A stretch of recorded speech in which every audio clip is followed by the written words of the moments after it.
Welcome to Talk Easy English. Have you ever met someone new and suddenly forgotten all the English you know? Maybe someone asks you, "Hi, nice to meet you. Can you tell me a little about yourself?" And suddenly you don't know what to say. You know your name, you know where you're from, you know what you do, but when you have to speak in English, your mind goes blank. Yes, Emma, I think many English learners have experienced that. They study vocabulary, they study grammar, they watch English videos, but when it's time to actually speak, they become nervous. Exactly, and that's why today's episode is important, because introducing yourself is one of the first English skills you need in real life. You might introduce yourself at school. You might meet a new coworker. You might talk to someone online.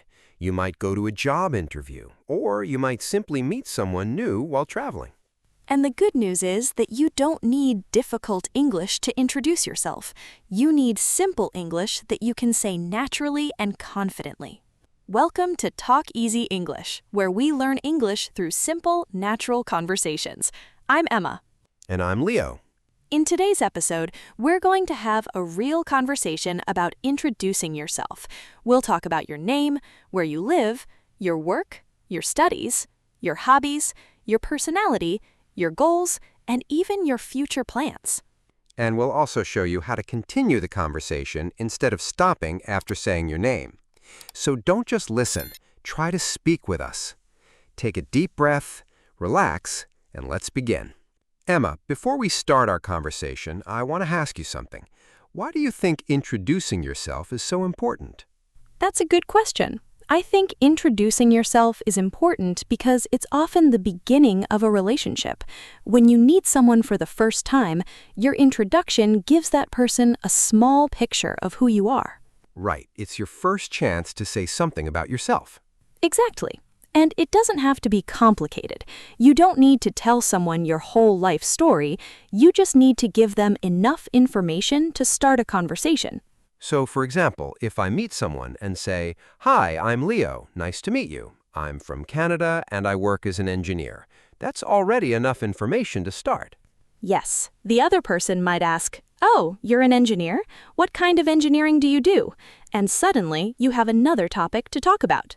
So, an introduction isn't really the end of the conversation, it's the beginning.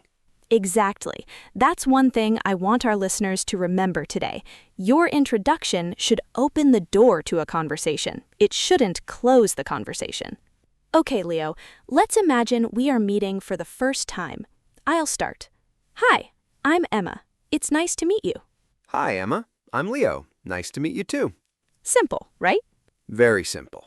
And that's the first thing you should remember. When someone asks your name, you don't need a complicated answer. You can say, "I'm Emma," or "My name is Emma." Both are correct, but in everyday conversation, "I'm Emma" sounds very natural.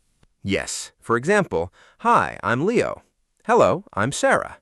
"Hey, I'm David." These are simple and natural.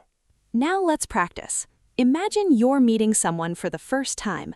I'll ask you, "What's your name?" Now answer out loud.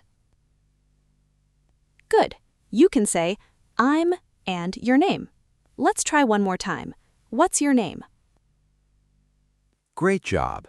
Don't worry about speaking perfectly. The goal is to speak. After your name, you can talk about where you're from. Emma, where are you from? I'm from California. How about you? I'm from Texas. That's easy. You can say, "I'm from the United States," "I'm from Texas," "I'm from Florida," "I'm from New York," or any country you're from. And you can also talk about the city where you live. For example, I live in Los Angeles, or I live in Houston. That's an important difference. "I'm from Cambodia" tells someone about your country. "I live in Phnom Penh" tells someone where you live now. Right, you might be from one city, but live in another city. Exactly. For example, "I'm from a small town in Ohio, but I live in Washington, D.C. now." That's a more interesting answer. And that gives the other person something to ask about. They might say, "Oh, really? What was your town like?" Now the conversation continues. Now let's talk about something people often ask when they meet someone new. What do you do? This question can be confusing for beginners, but what do you do often means, what is your job? Exactly. For example, I'm a teacher. I'm an engineer. I'm a student. I work in sales. I work for a technology company. Emma, what do you do? I'm a teacher. I teach English. What about you? I'm an engineer. And if you're a student, you can simply say, I'm a student. You can also say, I study business. I study engineering. I study English. And you don't have to stop there. You can add one more sentence. For example, I'm a student. I study engineering, and I really enjoy it. Exactly. That sounds more natural because you're giving the other person something to respond to. This is a really important point for English learners. Sometimes we answer questions with only one word. Someone asks, what do you do? And we say, engineer. Yes, people can understand you, but it sounds incomplete. A better answer is, I'm an engineer. Or someone asks, where are you from? And we answer, Cambodia. A better answer is, I'm from the United States. So remember, don't just give a word. Try to make a complete sentence. But don't make the opposite mistake either. You don't need a huge answer. Simple and complete is enough. Now let's make the conversation more personal. After talking about work or school, you can talk about what you enjoy doing in your free time. Leo, what do you like to do in your free time? I enjoy listening to music. I also like watching movies. And sometimes I play football with my friends. How about you? I enjoy reading books. I like traveling, and I love spending time with my family. That's a nice introduction. You can use simple expressions like I like, I love, I enjoy, I'm interested in. For example, I like cooking. I love listening to music. I enjoy playing basketball. I'm interested in photography. And if someone tells you their hobby, don't just say, okay, ask another question. For example, oh, you like cooking. What do you like to cook? Or you like movies. What kind of movies do you like? Exactly. That's how you turn an introduction into a real conversation. Emma, what kind of person are you? I think I'm friendly and curious. I like meeting new people and learning new things. How about you? I'd say I'm quiet at first, but I become more talkative when I feel comfortable. That's a very natural way to describe your personality. You can use simple adjectives like I'm friendly, I'm quiet, I'm outgoing, I'm shy, I'm hardworking, I'm patient, I'm curious, I'm easygoing. But don't worry if you don't know many personality words. You can simply say, I like helping people. I enjoy meeting new people. I like learning new things. These sentences can tell people a lot about you. Now let's talk about something deeper, your goals. Leo, what are you working toward these days? I'm trying to improve my English. I want to speak more confidently. I also want to travel more in the future. Those are great goals. What about you? I'm working on becoming a better teacher. I want to help more people learn English. That's a great example. You can talk about your goals with simple sentences. I want to improve my English. I want to get a better job. I want to travel. I want to learn a new skill. I want to become more confident. You can also say, I'm working on. For example, I'm working on my English. I'm working on my communication skills. These sentences are useful because they allow you to talk about your future without using complicated grammar. Okay, Emma, let's put everything together. Imagine we're meeting for the first time. This time, let's give a complete but natural introduction. Okay. Hi, I'm Emma. It's nice to meet you. I'm from California, but I currently live in Los Angeles.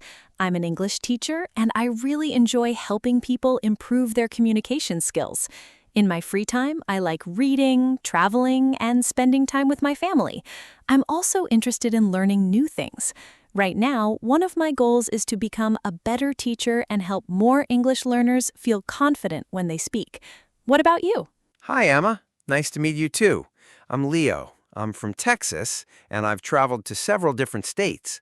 I'm an engineer, and I enjoy solving problems and learning about new technology. In my free time, I like listening to music, watching movies, and playing football with my friends. I'm a little quiet when I meet someone for the first time, but I become more comfortable after I get to know people.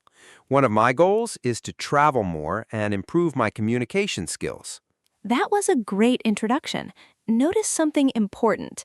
Neither of us used very difficult English. Right. We just talked about our names, where we're from, where we live, our jobs, our hobbies, our personalities, and our goals. That's enough to have a meaningful first conversation. Now it's your turn. Don't just listen, speak. I'm going to ask you some questions. Take a few seconds to answer each one. Ready? Question 1.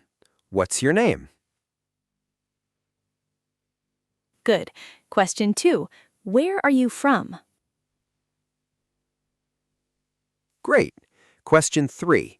Where do you live? Very good. Question 4. What do you do? Are you a student? Do you work? What do you do? Excellent. Question 5. What do you like to do in your free time? Good job. Question 6. What kind of person are you? Are you friendly, quiet, outgoing, hardworking? Great.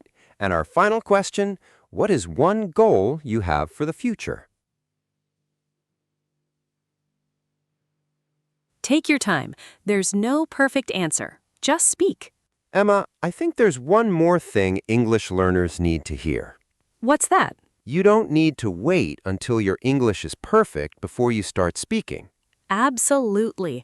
A lot of learners think, my grammar isn't perfect, my pronunciation isn't perfect, I don't know enough vocabulary, so they wait, and they wait, and they wait. But if you wait until you're perfect, you may never start. Exactly. Speaking is a skill, and skills improve through practice. You don't learn to swim by reading about swimming. You have to get in the water. And you don't learn to speak English just by memorizing words. You have to use those words. That's why we want you to speak with us. Make mistakes, try again, speak slowly, and keep practicing. Your goal isn't to sound perfect. Your goal is to communicate. Let's quickly review what we learned today. When you introduce yourself, you can talk about your name, where you're from, where you live, your work or studies, your hobbies, your personality, and your goals. Here are some useful sentences. Hi, I'm Leo. Nice to meet you. I'm from the United States. I live in Los Angeles. I'm a student. I work in sales. I like listening to music. I enjoy traveling. I'm interested in learning new things. My goal is to improve my English. And remember to ask questions too. What's your name? Where are you from? What do you do? What do you like to do?